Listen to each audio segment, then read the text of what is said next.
Hello, welcome to my channel. ఈరోజు మనం మంచి రుచికరమైన ఆరోగ్యకరమైన పాతకాలపు వంటని ప్రిపేర్ చేసేసుకుందామండి. అదేంటంటే సొరకాయతో తప్పిలింటండి. చాలా రుచిగా ఉంటుంది అన్నమాట. అమ్మమ్మలు నానమ్మలు ఎక్కువగా ఈ రెసిపీ చేస్తుండేవారండి. తింటూ ఉంటే ఇంకా తినాలనిపించే ఈ సొరకాయ తప్పిలింటుని మార్నింగ్ బ్రేక్ఫాస్ట్ గాను ఈవినింగ్ స్నాక్స్ గాను చేసేసుకోవచ్చు. ఏం చట్నీ లేకపోయినా ఇలా డైరెక్ట్ గా తినేయచ్చండి.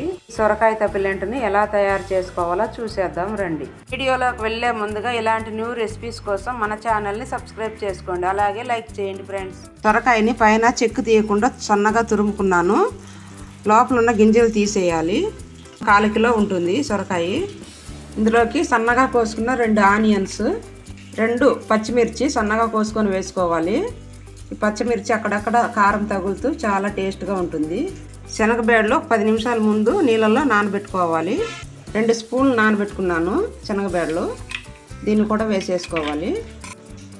మెయిన్గా ఇందులోకి జీలకర్ర వేసుకోవాలి 1 స్పూన్. ఇందులోకి కరివేపాకు కూడా వేసుకోవాలి. సన్నగా కోసుకున్నాను పచ్చి కరివేపాకు. ఇప్పుడు టేస్ట్కి తగినంత సాల్ట్. ఇందులోకి బియ్యపు పిండి, వరి పిండి వేసుకుంటున్నాను. 1 కప్పు, 1/4 కిలో కొంచెం తక్కువ ఉంటుంది. అంతా వేసుకొని ఇందులోకి నీళ్ళు వేసుకొని అవసరం లేదు. బాగా కలుపుకోవాలి. చూడండి, ఇట్లా బాగా కలుపుకోవాలి. చూడండి, నాకైతే సరిపోయింది. ఈ సొరకాయ గుజ్జు వేసాం కదా, సొరకాయ తురిమి.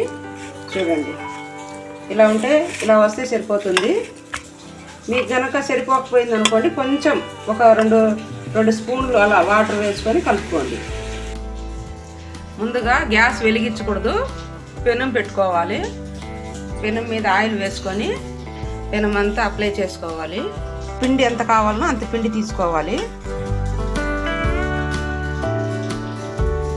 చూడండి, పిండి ఇలా ఉండాలి. ఇంకా ఎక్కువ లూజ్ ఉండకూడదు. ఇలా ఉంటే సరిపోతుంది. మీరు ఇలా పెనం మీద పెట్టి చేయలేకపోయినా కూడా క్లాత్ మీద, తడి క్లాత్ మీద వేసుకొనైనా చేసుకోవచ్చు, లేదా అరిటాకు మీద చేసుకొనైనా వేసుకోవచ్చు. ఇలా సైడ్కి నూనె ఉంది కదా, నూనె చేతికి ఇలా అనుకొని ఇలా చేసేసుకోవాలి. ఇలా సైడ్కి అంతా ఇలా అనుకుంటూ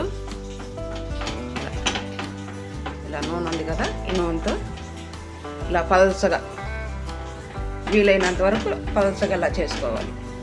ఇలా దీన్ని రొట్టెలాగా రౌండ్గా తట్టుకోవాలి. ఇప్పుడు చూడండి, మధ్యలో ఈ విధంగా హోల్స్ పెట్టుకున్నామంటే బాగా కాలుతుంది రొట్టె.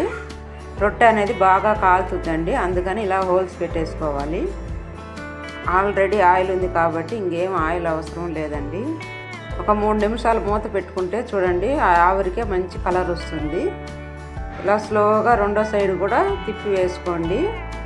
మీకు ఆయిల్ కావాలంటే ఇంకో సైడు 1 స్పూన్ అలా వేసుకోండి. నేను ఆయిల్ వేసుకోలేదు, ఫస్ట్ వేసుకున్న ఆయిల్తోనే సరిపోతుంది. కావాలంటే ఇంకొంచెం ఆయిల్ వేసుకోండి. నేను 1-2 స్పూన్లు ఆయిల్ వేసాక ఆ ఆయిల్తోనే సరిపోతుంది. ఇప్పుడు చూద్దాము. చూడండి, రెండో వైపు కూడా బాగా కాలిపోయింది. ఇలా 2 వైపులా బాగా కాల్చుకోవాలా. దీన్ని తప్పిలింటు అంటారు. అమ్మమ్మ నానమ్మ కాలం నాటివి వాళ్ళు చేసుకునే వాళ్ళు. ఇలా చూడండి, ఎంత క్రిస్పీగా ఎంత బాగా వచ్చిందో. నాన్ స్టిక్ ప్యాన్ మీదైనా పెనం మీదైనా పెట్టుకొని ఇంకొకటి ప్రిపేర్ చేసుకోవాలి. ఈ విధంగా మనము 2 ప్యాన్స్ని ఉపయోగించుకొని చేసేసుకోవడమే, లేదంటే తడి క్లాత్ పైన అయినా కానీ అరిటాకు పైన అయినా కానీ తట్టి వేసేసుకోవడమే. ఈ విధంగా మనము 2 ప్యాన్ల పైన రొట్టెలు కాల్చేసుకోవడమే. ఈ విధంగా సొరకాయలతో తప్పిలింట్లని చేసుకోవడమే. అమ్మమ్మల నానమ్మల కాలం నాటి సొరకాయ తప్పిలింట్లని మీరు కూడా తప్పకుండా ట్రై చేసి ఒకసారి రుచి చూడండి. తినే కొద్దీ ఇంకా తినాలనిపిస్తుందండి. మిగిలిన పిండిని స్టోర్ చేసుకొని తినేటప్పుడు వేడివేడికి చేసుకోవచ్చు. దీన్ని ఇలాగే డైరెక్ట్గా తినేయచ్చు, లేదా వేరే ఏదైనా చట్నీతో అయినా తినొచ్చండి. మార్నింగ్ బ్రేక్ఫాస్ట్గా కూడా చేసుకోవచ్చండి. ఈవినింగ్ స్నాక్స్గా కూడా బాగుంటుందండి. మీరు కూడా తప్పకుండా ట్రై చేయండి. లైక్ చేయండి, షేర్ చేయండి, సబ్స్క్రైబ్ చేసుకోండి. మరొక కొత్త వీడియోతో మళ్ళీ కలుసుకుందాం. Thank you for watching.